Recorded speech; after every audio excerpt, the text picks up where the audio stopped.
Like I said, I'm doing that domain expansion video very soon. So here it is. All right. So domain expansion. All right. I covered the anti-domain techniques recently. All right. You feel me? That was at the start of the week. If I posted this this video towards the end of the week, that's what I'm trying to do. One at the start, one at the end. I don't know if that's how it worked out, but if that video was posted at the start of the week, this video's towards the end of the week, so I'm gonna cover domain expansions. And you know what? I actually messed up in my first domain expansion video. I did Malevolent Shrine and Sukuna as number one, and Gojo and Unlimited Void. That's the way I like to say it because that's in the manga. It sounds cooler than Infinite Void to me personally. You could call it Infinite Void. I'm gonna say Unlimited Void. And I did Unlimited Void and Satoru Gojo at number two.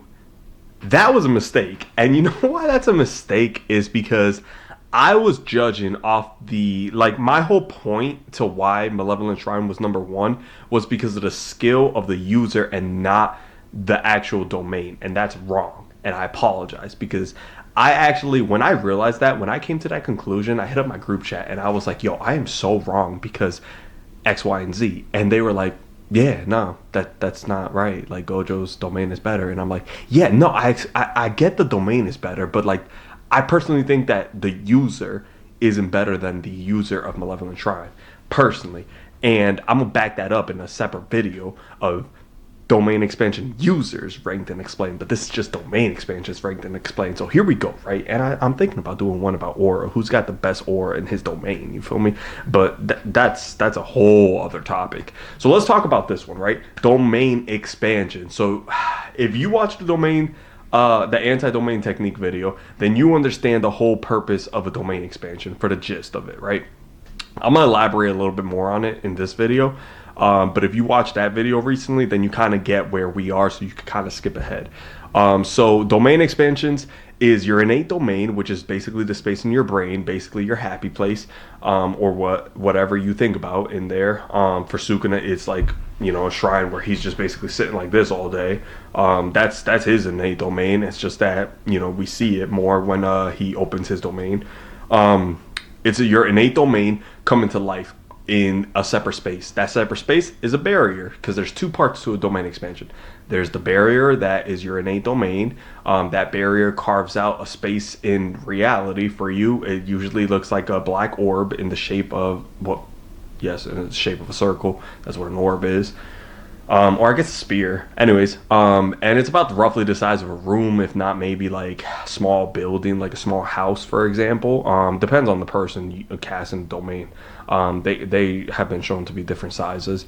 And then the second portion is your technique, your curse technique being imbued into that domain. So here's your barrier, here's your space in reality that you carved out in the barrier. Here's your curse technique. It's going to go like this. It's going to be imbued into the barrier. So now the barrier itself has the curse technique, not the person in the domain, in the barrier.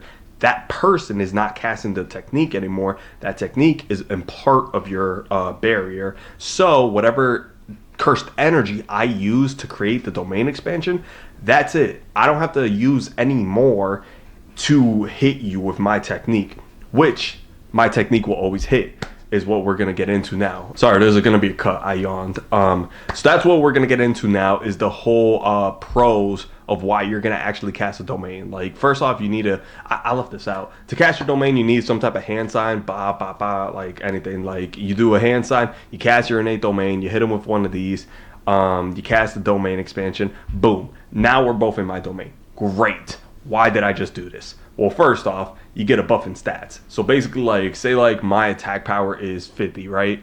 Now in my domain, my attack power is 75. Cool, great. I got a buff in stats. That's awesome.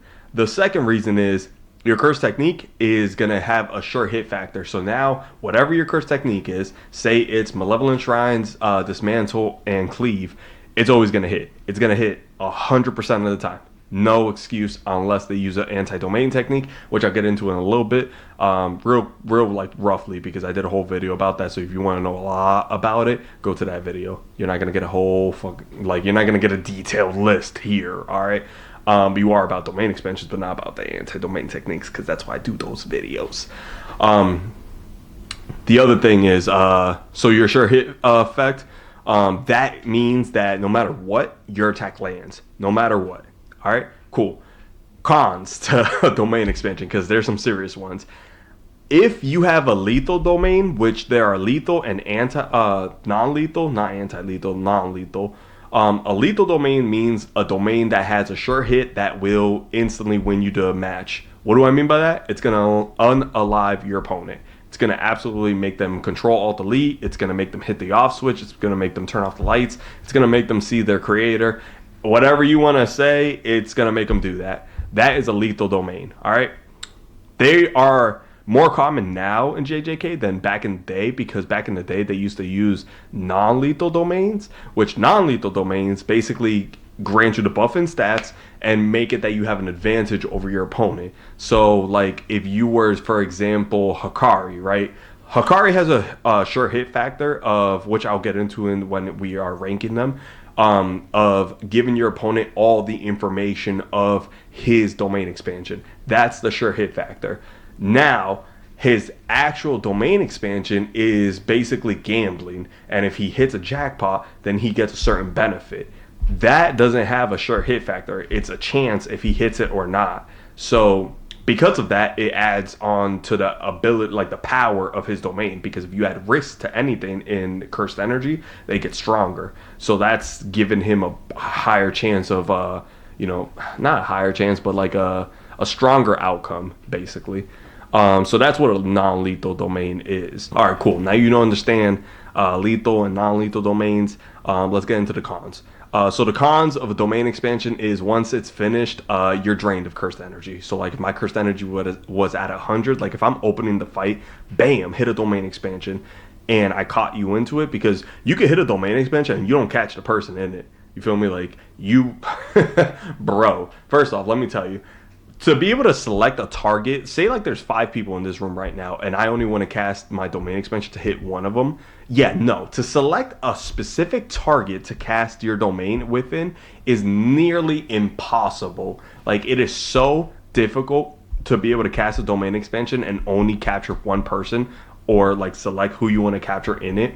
It is so difficult to do. And that is specifically why Gojo was like, dang, I feel a sneeze coming. Pineapple. That didn't work. The reason Gojo in the subway didn't cast his domain to only capture the transfigured humans and the cursed spirits is strictly because he can't. He cannot. It is so difficult. The other thing that's difficult is selecting the target within your domain, because if you can't pick the people that you trap within your domain, okay, can I pick the targets of my curse technique so I don't unalive my teammates? No, it is that hard. It's not easy to do. First off, casting a domain expansion in general is not easy to do. So if you could do it, congratulations. All right, cool. Now that you guys understand all that, your cursed energy gets bottomed out. So like if my cursed energy is at 100, it drops to like 20, something like that. And then the second thing is your curse technique. Say it's idle transfiguration. Yeah, I can't do it for some time. Sorry, my camera died during the recording of that. So where were we? Cons. I already said how your curse energy drains. Curse technique. Cool. Idle transfiguration. Example.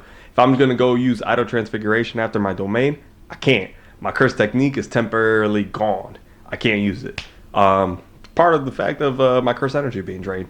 So you kind of like give it to your barrier for a little bit of time. Doesn't take that long to come back, but it's long enough where if like you didn't unalive that person, that you might lose the fight. So yeah, something to really ponder. But yeah, you really want to use your domain expansion to finish the fight, not to start the fight. But some people they start the fight like that. Which I mean, like if you could finish the fight, then like so be it. Anyways, let's rank and actually explain everybody's domain expansion from the show. All right, so we're gonna start off our list with, and I do have a list here. All right, so I'm gonna have to look at that list a couple times. All right, so we're gonna start off with honorable mentions in people who have domain expansions confirmed but never seen them in the show or manga. All right, so we're gonna start off with Yuki. She is the special grade sorcerer that is not affiliated with Jujutsu High. That being said, I mean, like, Yuki's the first special grade that we knew of, like sorcerer wise, not curse spirit wise or curse user wise. Um, and she's not the first one that we knew of, but like she's the first of like the four sorcerers. That being said, she, bro, her curse technique is broken. It's virtual. This massive spoiler. So if you don't want to know, then skip ahead. But her curse technique is Star Blast, which is Star Blast, right? Let me just double check that real quick. Give me 2 seconds, y'all. Star Rage, yo. Star Rage. Star Blast is a flavor that you could get in an energy drink. That's crazy. Star Rage, which adds virtual mass to her without increasing her density so that she's not like plummeting to like the ground. So virtual mass basically makes it that like she could like break through objects extremely easily. So her curse technique is busted. So her domain expansion sure hit effect with that virtual mass. Oh my god, you're not surviving. That's a lethal domain right there. But it doesn't have a name. The next one does have a name. It's Hanami's domain expansion. You remember Hanami, right? The one with the roots coming out, the disaster curse spirit. Yeah, so she does have a domain expansion. She was going to use it versus Toto and Yuji. It is called something. It's called Shining Sea of Growing Branches. And we do have a confirmation that the domain's sure hit is the that flower that she has growing on her shoulder. Yeah, that rose. That blast that it does kind of reminds me of Granite Blast or Yuta's like Love Beam. But we didn't get to see the actual blast itself. But that's the sure hit. So I'm assuming you're not gonna live from that. So yeah, lethal domain. All right, cool. Now that the honorable mentions are out of the way, starting off with the bottom of the list. Oh my god, how many do we have? We have 1, 2, 3, 4, 5, 6, 7, 8, 9, 10, 11, 12, 13, 14. 14 domain expansions. Cool. I can count. Smallpox deity. The smallpox deity's domain expansion is that graveyard that you saw, where it's basically able to give you smallpox. All right, it's a disease cursed spirit. It's a special grade disease cursed spirit. It gets you in its domain. It gets you in a coffin. It does this. At first it drops a huge boulder on you. Then it does this. It counts from 3, 2, 1, and if it's able to count down from 3 to 1, I'm pretty sure it's count down, not count up. Then you have smallpox. You go away. Bye bye. That's it. It's very easy to counter because it targets the person who has the most cursed energy in it. But if you're the only person in there, then I can see it being a little bit of troublesome. I mean, Mei Mei is a grade 1 sorcerer. She's kind of like average build for a grade 1 sorcerer. So like they're all basically the same. They have a curse technique and they punch. Like Nanami, same thing. He has a sword. He punches you. Not Mei Mei, she has birds and she slashes at you and kicks you. Kusakabe punches you and has a sword. I mean, like, they all do kind of the same thing as grade 1s, to be honest with you. So she's kind of like fits the norm for a grade 1. So I'm assuming anybody probably would have been able to break out of it. So yeah, it's bottom of the list. Next up, we got Yorozu, which is a spoiler if you aren't if you aren't caught up with the manga. But I'm not going to spoil it too much. Basically, she is one of those incarnated sorcerers from the Colon games, which I will also mention a video about the Colon games, explain what it is. It's basically what's going to happen in Season 3. If you are not aware, that's basically what's going to happen. Anyways, she's an incarnated sorcerer, which we see that her domain basically opens up a space that has like mushroom-like creations in there. They're mushroom appendages. It's kind of creepy, but like her ability basically is like creation. You know what Mai does? Yeah, that, but better, way better. She's really good at it. She basically created a perfect spear, which is like unheard of because you can't create that. So I forgot why you can't create it, but you can't create it. And basically, if that hits you, then like it's basically how Star Rage obliterates you. Yeah, that's how it would be. So like, yeah, lethal domain, really cool. Oh, I guess smallpox deities is a lethal domain too. So yeah, really cool. I like it. But it doesn't really amount to much in the manga. So you'll see in the future if you don't read the manga. Next up, in number, what is it, 12? 12. We covered 2, there's 14 total. Math. Number 12, Megami. Guess what? He has a incomplete domain. I can't put him that like high on the list, but yo, if he could close his domain, bro, and if he could exercise Maharaga, oh my god. I mean, I read the manga, so I already know, like, obviously he can't, but listen, if he were to, he's Mr. Potential, because if he was able to close his domain and exercise all 10 shadows, bro, if he could subjugate them, bro, he could make clones of not only himself, but the Shikigami in his domain. And if that's the case, bro, yo, multiple Maharaga in there? You're not surviving, bro. Adaptation? Yo, bro, I found out after reading the manga, bro, I found out that you can use your Shikigami's abilities yourself and not just summon them to use their abilities. That's broken. So Maharaga's adaptation, bro. Oh my god. Could you imagine adapting to other people's techniques, bro? That's crazy. Using the sword of extermination, like multiple of that. Oh my god, bro. Cursed spirits would not be able to survive. I would just use my domain all the time. Oh my god. So yeah, it's really good. It summons shadows and everything. Like you basically close, like this room for example. If I used Chimera Shadow Garden, oh, I never mentioned her domain. Oh my god. Yorozo's domain is called Threefold Affliction. Just so you're aware. My bad. The what's it called? Megami's domain expansion is called Chimera Shadow Garden. It fills up whatever space he's in with shadows, and basically, if you don't use curse energy to on your feet to stay above ground, then you sink in the shadow. Downside to it, Megami has to hold the weight of whatever is sunk into his shadow. So if it's like a truck, he has to bear the weight of a truck. So it's kind of horrible for him to do that, but if it goes into his shadow, then game over. That's it. So Megami stores like, you know, weapons and whatnot in his shadow, so that's also useful because he could bear those out. But I'm not gonna go into his shadows and all that. But just know he could summon his Shikigami that he's already subjugated. He could like trap you in his shadow. He could like hide in his shadow and all that. But he does need to enclose a barrier like by being in a small space, or like he did it in a gymnasium, so like that's a really large space, so he's able to bring out his shadow really, like, you know, like extend it out really well, so that's cool. Chimera Shadow Garden also just sounds like a badass name for a domain expansion.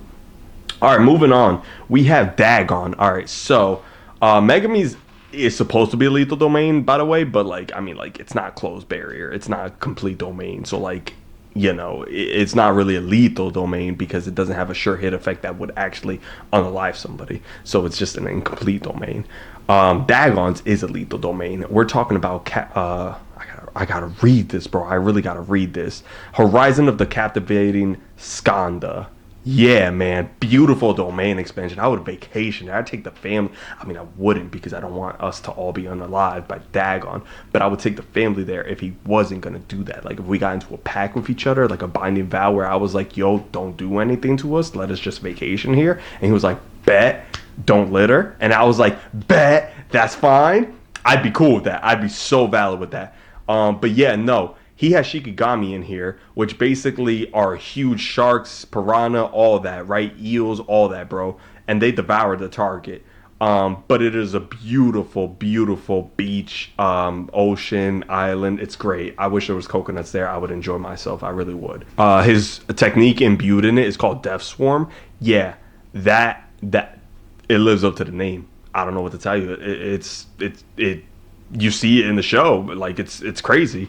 But of course, like, I mean, you could counter it, but then Dagon also fights in there. So like, yeah, you're just not surviving. You're not. What number are we even at, people? 14, 13, 12, 11. Oh, Dagon's is 11. Not bad. All right. Now we're going to start counting down. All right. Coming in at number 10, we got Jogo. All right. Because the only reason I'm putting Jogo above Dagon's is wholeheartedly because of a comment Jogo made. He was like, I forgot what exactly he said, but he said, most sorcerers burn up alive when entering my domain. Here's my thing. What sorcerers have you put in your domain that you know that to be true? Because Yuji and Gojo are in your domain. And I'm not saying Gojo's extending his infinity out for Yuji to be protected, but at the same time, why is Yuji alive then? Because if I get Gojo probably took off because when you get trapped in a domain and if you're not using an anti-domain technique or clashing with your own domain, your curse technique temporarily basically is like nullified, right? So curse technique of Gojo, for example, was nullified infinity. Like that means he basically could get hit. That being said, if he could get hit, he could also counteract by dishing out cursed energy, like when he did in his example. He could dish out cursed energy to counter the hit. The only reason he was able to see like the attack coming, because they're supposed to just hit you, is because of the six eyes. Like he's able to see cursed energy coming. They did that as a visual effect for us, but like normally it would already have hit him. But since he has the six eyes, he could dish out cursed energy to counter it at the moment of impact. That's basically why he's so difficult to hit even inside of a domain. And then he just hit you with his what's it called, domain expansion, and obviously his is gonna beat yours. He's number one if you didn't realize that. But anyways, yeah. What about Yuji in there? Shouldn't Yuji have been barbecue? Like, shouldn't have Yuji look like how Homeboy in Attack on Titan looked like when he was distracting the Colossal Titan when they were doing that whole like Erwin gives that last speech thing. I forgot what that arc was called, and I also forgot his name. God, Armin. Shouldn't he look like how Armin looked like after he distracted the Colossal Titan for Eren? Shouldn't he? Like, shouldn't he? Realistically, shouldn't he? Going off of what Jogo said, if they burn up on impact, which makes sense. You're inside of a volcano, bro. How are you here? Like, what? Anyways, though, that's the only reason. Because, like, other than that, then the mountain itself, like the terrain and the lava, is gonna wipe you out, just like how Death Swarm would wipe you out. Also, it's called Coffin of the Iron Mountain. Hard name. I respect that. A little bit easier to say than Captivating Skanda, but at the same time, Captivating Skanda sounds badass. I respect both. Both of them are realistically the same thing, just one water, one fire / earth, whatever. Anyways, moving on to number 9, we have Naoya. Naoya is basically, I think Naoya is the first person you're going to see in season 3, depending on how they go about animating it. I genuinely think Naoya Zenin will be the first person you see. So you'll be more familiar with that person. That person is the son of Naobito Zenin and supposed to be the heir to the Zenin clan as the next clan head. I'm not going to tell you about the lore behind all that and what happens, but just know there's some drama. But his domain expansion is called Time Cell Moon Palace. Time Cell Moon Palace. Yeah. Time Cell Moon Palace. And his kit is basically the exact same kit as Naobito. So you've seen that 24 FPS rule where you could become the fastest sorcerer alive if you are able to break up in your head movements, 24 movements, and you could copy it exactly. Then you could move 24 movements in 1 second. You feel me? So basically what that means is if I do 24 exact movements that I've laid out for myself, then I can theoretically move 24 steps, because imagine if each movement is just me taking a step, then I can move 24 times, like 24 steps in 1 second. So if you could move 24 paces in 1 second, that effectively makes you so fast in the JJK verse, because JJK has a very slow verse. So if you're able to move 24 paces in 1 second, yes, you are extremely quick, and that's why you're the second fastest sorcerer next to Gojo, who's able to cheat and basically warp space, where using blue he could be like, oh, the distance from my camera to me is nothing, because now I'm right on top of my camera by just going boom and then just using blue to warp that. So that's effectively how Gojo gets around, which is basically cheating, but it does make him faster than anybody else, because if he uses blue on his fist, he can make it that, oh, my fist, it's not really this far away from your face, it's actually right like a millimeter away from your face, and yeah, that makes it extremely difficult to dodge. So yeah, he cheats. Oh well, do what you can, you feel me? It's the limitless, and it's the six eyes, that's why he's the strongest. Yeah, so all right, now you understand the 24 FPS rule to like a degree. If not, I have a whole video describing Naobito Zenin and his technique. If I have to remaster that video, let me know. But yeah, it basically makes it that you have to follow that rule now. So not only do I have to follow that rule, but now you do too, bud. And guess what? Yeah, you're not going to be able to. you're gonna mess up. And you know what mess happens if you mess up? You freeze in time for 1 second. Yeah, and 1 second's enough. Clearly, if I can move 24 paces to hurt you, and same thing for him. If he was to move incorrectly out of the, because you have to lay out the 24 paces, you have to lay out those 24 frames, the movements that you're gonna make. You have to actually focus and make it. Like, okay, say like one of my movements is this, right? I actually have to perfectly match that. If I mess up even slightly, guess what? I'm frozen in time for 1 second, and you could do some damage in 1 second, bro. All right. That being said, I don't think that's a lethal domain. I would say that's because, yes, the sure hit effect does make it that you have to follow that rule. But, I mean, realistically, that's not lethal. It's only lethal if you can't follow that. So I would say that's a non lethal. What would you say? I mean, like, obviously, you're gonna freeze. You're gonna freeze, and then I could hit you. But you don't instantaneous, like, there's room to survive, you feel me? And that's what, to me, makes it a non-lethal, because you're giving me room to live. So, I don't know. Personally, that's why it's in number 9, you feel me? Now, number 8, we got a definite non-lethal domain expansion in Higuruma's, which is a sorcerer who awoke in the Colon games. He is a sorcerer of less than 2 months, and he already has a domain expansion. Bro is Mr. Potential to a T. He's actually Mr. Potential in JJK. That's basically what they're titling him. So, yeah, he is Mr. Potential, bro. So Higuruma, cool dude. I like him. He's a lawyer in the real world in JJK's verse, and he became a sorcerer. So his whole kit is about law. Feel me? So his domain expansion is called Deadly Sentencing, and it basically makes a Shikigami inside the domain called Judge Man. And Judge Man knows all the things that you've done. So if you've committed a crime, say like I broke into somebody's home, right?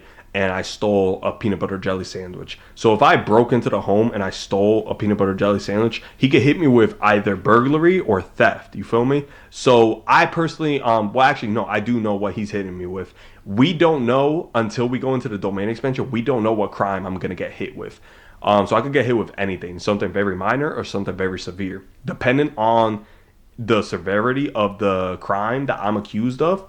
And if I'm found guilty will depend on the verdict that Judgment's going to give me. He could give me confiscation, which is basically confiscating my cursed technique or cursed tool that I have, or he could give me the death penalty, which will give Higuruma, the sorcerer casting the domain, the executioner sword, which is basically a sword that appears out of cursed energy. And guess what? Anybody who's hit with it that has a death sentence from Judgment, yeah, they die instantaneously. They are done. They're cooked, bro. So yeah, that's actually a really good non-lethal domain. Also, no violence can occur inside the domain. You have to use your words and you have to defend yourself. Also, Higuruma is given evidence that we don't know that he knows before he even opens the evidence, because it's in a sealed envelope. We don't know that he knows what's inside of it, but Judgment shares the evidence in Higuruma's brain. Like he shares that information before Higuruma even opens it. So Higuruma could like lie to you and basically say that he doesn't know what's in it, and he does know what's in it. So then you could sit there and ponder, okay, maybe I should lie. Maybe I shouldn't tell the truth. Maybe he doesn't, maybe whatever evidence is in there isn't accusing me of this crime. All that goes into your head, bro. Higuruma's a valid lawyer, bro. I need him being my lawyer, bro. I don't know what I need a lawyer for, but Higuruma's a valid lawyer, bro. He's pretty solid. So yeah, that's a pretty cool domain expansion. So yeah, that one earned, what was it, number 9? 14, 13, 12, 11, 10, 9, 8. Dang, let's go, Higuruma. All right, next up is another non-lethal domain. Hikari's domain. So Hikari's domain, I'm going to give you the gist of what's going on here. Idle Death Gamble is Hikari's domain, right? It's a non-lethal domain that has a sure hit of sharing all the information and rules of how Hikari's domain expansion works. And it's basically a pachinko themed domain. It basically, I'm going to read this straight from the wiki, because this domain, like, I'm going to read it from it and then I'm going to explain it, okay? So it's a pachinko themed domain that enters all participants into a gambling game based on the Private Pure Love Train manga series. Hikari gains a temporary boost of unlimited cursed energy if he hits the jackpot. Cool. So now that I read it, now you have like the general gist of what's going on. So basically there's a manga that Hikari loves, right? It has a theme song for 4 minutes and 11 seconds. If he hits a jackpot, which basically there's multiple different ways that he could hit a jackpot.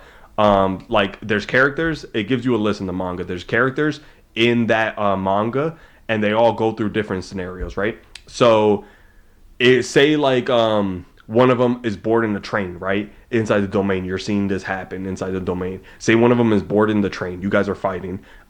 He's boarding the train and he says, "Oh man, I gotta hit this exit, this specific exit. As long as nothing happens that stops me from going to this exit, and as long as I hit this exit, boom, Hikari hits a jackpot." Cool, that's great. So, yeah, things like that happen inside that domain. A bunch of different things happen. It's not just him hitting a slot machine, bro. No, you guys are fighting, and the scenario is playing out. And if the jackpot happens, boom, Hikari gets on, bro. He gets unlimited cursed energy, which is insane. Unlimited cursed energy, which means he gets unlimited reverse curse technique, which means he can heal from anything, bro. Anything.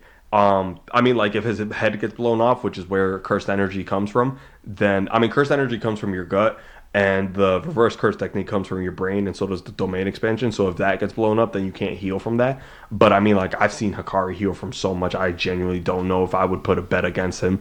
And that's like a running theme is like always bet on Hikari, and I mean, like I'm pretty sure he's undefeated.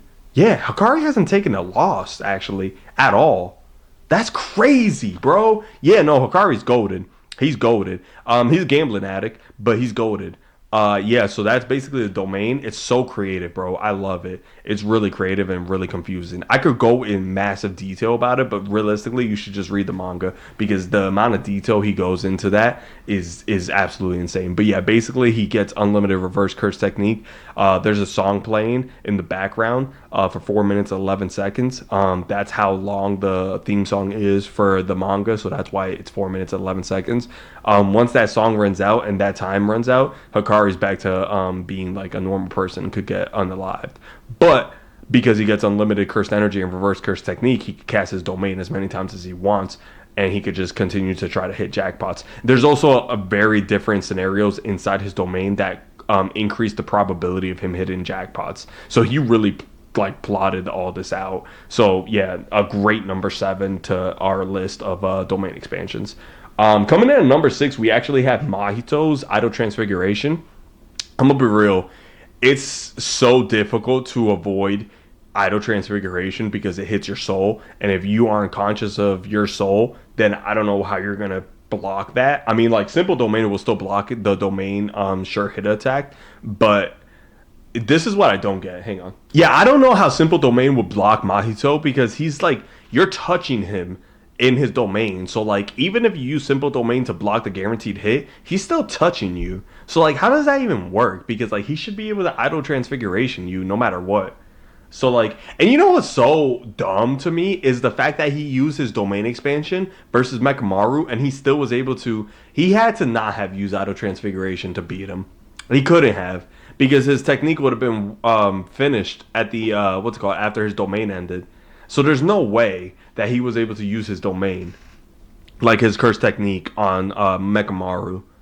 That fight don't make sense to me. I gotta break down that fight because like I feel like Mechamaru got robbed for the plot. It's dumb, but like yeah, I mean you really can't block it. So like I'm gonna just go ahead and put that curse technique at number what did I say number 6. Yeah, number 6. Self embodiment of perfection. Yeah, number 6. Mahito got it with self embodiment of perfection. And coming in at number 5 is that my boy Yuji? My list is wild. Coming in at number 5 is Yuji's domain expansion, which is a spoiler. So please be aware that if you don't want to know what Yuji's domain expansion is, because he does get one, then skip ahead. All right, Yuji's domain expansion does not have a name, but it's weird because it changes your shape to like, I guess like, I don't even know what you would call it. All right, massive spoilers. In the final fight, Yuji uses his domain expansion on Sukuna, and Sukuna right now is in his original form during the Heian era. So he reverts when he's in his domain expansion until he uses Hollow Wicker Basket to go back to his original form and fight Yuji, he reverts back to the Sukuna in Yuji's body's form. So the original form that we saw Sukuna take over when he took over Yuji. That being said, I don't know how Yuji did that, but we think that his domain affects your soul, because he's got so much soul, like understanding and control. Really, like I mean, look at his opponents, Mahito and Sukuna. Anyways, though, yeah, Yuji, what's it called? He effectively brings you back to that form, which arguably was Sukuna's weakest form. And then also he goes through his childhood like scenario and homes and like locations that he grew up in and like what he visited and stuff in his domain, basically giving you a background of like human life and like his life. And then his sure hit effect is a dismantle, but he targets your soul. So I mean, like from what we saw with Mahito, bro, if it targets your soul and changes the shape of your soul, you're cooked. I don't know what to tell you. You're cooked. So yeah, once it gets a name, I hope it gets a name. I really hope there's like a part 2 to JJK, bro. I really do. I'm coping. Number 4, Yuta. We got authentic mutual love. All right, this one, oh boy, is this domain crazy. Okay, I need to step away from using the user and the domain, right? The reason Yuji's number 5 in domain expansions is not because he's the MC and not because the fact that he's a skilled enough user that he can like make the scenario debuff the opponent, right? It's because the dismantle is the sure hit effect that targets the soul. That's wholeheartedly why. If you have an effect that targets the soul, you're up there in domain expansions. Yuta's, on the other hand, his curse technique is copy, right? But there's katanas in his domain expansion. Bro, there's katanas laid out all over the domain expansion. They all have an individual ability, like an individual curse technique that he's copied. He doesn't know what they are until he grabs the katana. Once he does, he's able to use that technique once, and then the katana goes away. But it doesn't mean the curse technique goes away. No. There's multiple katanas. There's infinite amounts of katanas. So he could just grab another one and use that technique again. Here's the thing, right? Here's the thing. He still has a sure hit effect, and he could choose which copy technique is the sure hit effect. So if he chooses something like Jacob's Ladder, which nullifies all curse techniques that it comes into contact with, oh my god, dude, it is ridiculous. Or if he chooses something like, oh my god, I wish he had Granite Blast. That'd be insane. That'd be insane, bro. But it also buffs him and everything like that. So it's a really good domain expansion. I dare say it's one of the best. That's why it's number 4. Number 3, again, we're in spoilers. This whole video is spoilers. My God. Kenjaku, bro. Kenjaku has an open domain. He has an open domain.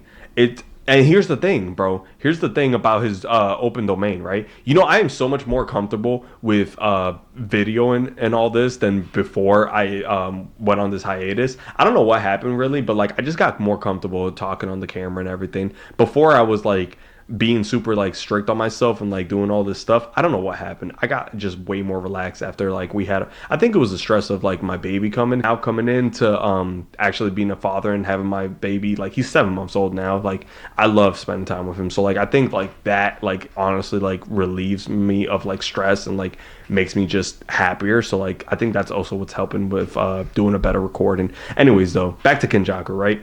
I don't know why I'm spilling the tea to you guys about my life, but back to Kenjaku.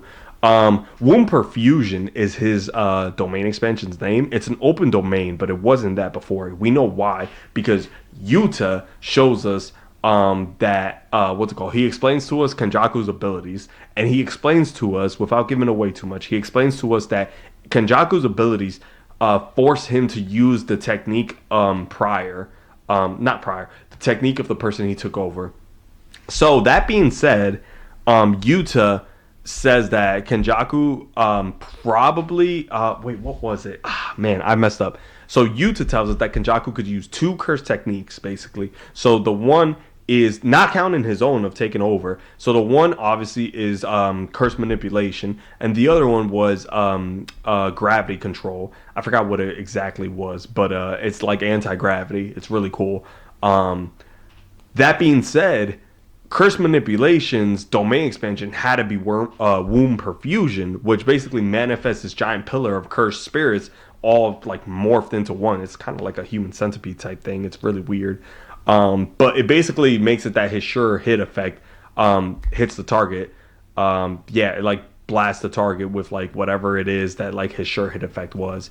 I don't know what exactly like he's hitting you with. I think it's just anti-gravity, but like yeah, like it's really cool. Like it's an open barrier. I mean, I don't think it has a really far effective range. I think it's only like 20 meters or so. But yeah, it's really cool. It's number 3. Number 2 is going to be what should have been in the other video, and it's Sukuna's Malevolent Shrine, because I'm separating the user's skill from the domain expansion's effect and practicality. The reason I'm not like Kenjaku has 1,000 years of skills, that's why he's able to use open domain. But at the same time, his domain itself is inherently badass being an open domain. But even if it was a closed domain, it's still probably more effective than everybody else's domain on this list, to be completely frank with you. That being said, if you wanted to move Kenjaku to number 4 and put Yuta at number 3, I would not disagree with you, because Yuta's domain is really, really powerful, being able to use multiple curse techniques like that. Now, Malevolent Shrine does 2 things. So dismantle targets anything without cursed energy, so inanimate objects like a building, and cleave targets anything with cursed energy, so people or tools or whatever. That being said, it's an open domain. It could be a closed one, but it's an open one. He has a bounding vow to allow you to escape it, which makes its range up to 200 meters, which is really big. I forgot what exactly that was. Was that like 6 or 5 football fields? Pretty big domain. But I read, when I looked it up, because I was curious, I read that you can, maybe it's not that big. Maybe 200 meters is not that many football fields. Maybe I'm capping, because I read that you could like escape it. Like the average person could run 200 meters within like 13 seconds or something like that. But like that sounds like cap to me. But then again, how far is 200 meters? Like how many feet? It was like, no, a yard is 3 feet. Yeah, I don't remember. Anyways, though, you're not escaping it. He's gonna slash you to bits. So like, yeah, pretty much like you're gonna get cut up pretty bad. It's number 2 because he's got so much cursed energy. I gotta separate the user from the domain. It's an open domain. It slices everything inside of the domain, cursed objects, cursed energy or not. Yeah, it's number 2. But number 1's Infinite Void with Gojo, or Unlimited Void. I like Unlimited Void better. Number 1 is definitely Gojo's Unlimited Void. The reason I'm saying that is not because of the user. It's because of the whole vegetation effect, bro. It pumps your brain with all the information in the world and puts it on repeat, so you just become a vegetable. And Gojo could do whatever he wants to you. It literally, what was it? It pumped in 0.2 seconds. It pumped 6 months of information. 6 months every 0.2 seconds. So if a full second passes, 2.5 years of information passes in your brain. So yes, yeah, that's insane. That's insane. You turn into a vegetable. Gojo could wipe you out. Yeah. It's insane. I'm doing a cursed user. I'm going to have more trouble and more fun doing a cursed user. A user of domain expansion explained, like ranked and explained video. I'm going to have way more fun doing that. But also I'm going to struggle because, God, they are so skilled. Like Yuta, Sukuna, Kenjaku, Gojo, and Higuruma probably. But everybody else is really skilled too on this list. But Higuruma, because, dude, how do you have a domain expansion when you only are a sorcerer for like less than 2 months? That's insane. Yeah, no, Gojo's domain is insane. It's very insane. Yeah, I never said at the start of the video, or did I? I don't remember. Because this is take 2 of the video, because the first take, I had to like take a pause to charge my camera because it like it died on me. But yeah, bro. Like the video, because we're gonna rack up likes on these videos. So like the video, do me the solid, subscribe, please do. Yeah, subscribe. Yeah, let's pile on subscriptions, bro. Let's pile on, because we're trying to hit 10,000 subscriptions by what's called December, because I'm turning 28 in December, and I'm gonna need y'all. Look, Gojo, he's 28. Megami was born on my birthday, December 22nd. Yeah, Megami was born on December 22nd, bro. Gojo is 28. Listen, my Gojo year, bro, I need 10K subscriptions, all right? Hit me with 10K. I'm going to love y'all for that. And then after that, we're going to get 50. We're going to get 100. We're going to go to the moon, bro. You already know. Other than that, like the video, comment. Oh yeah, comment, subscribe. Yeah, what's it called? Share it. I don't care, man. Do whatever. Do it all. Do it all. Let's do everything. Yeah. Other than that, let's talk in the next video. All right. I'm gonna see y'all later.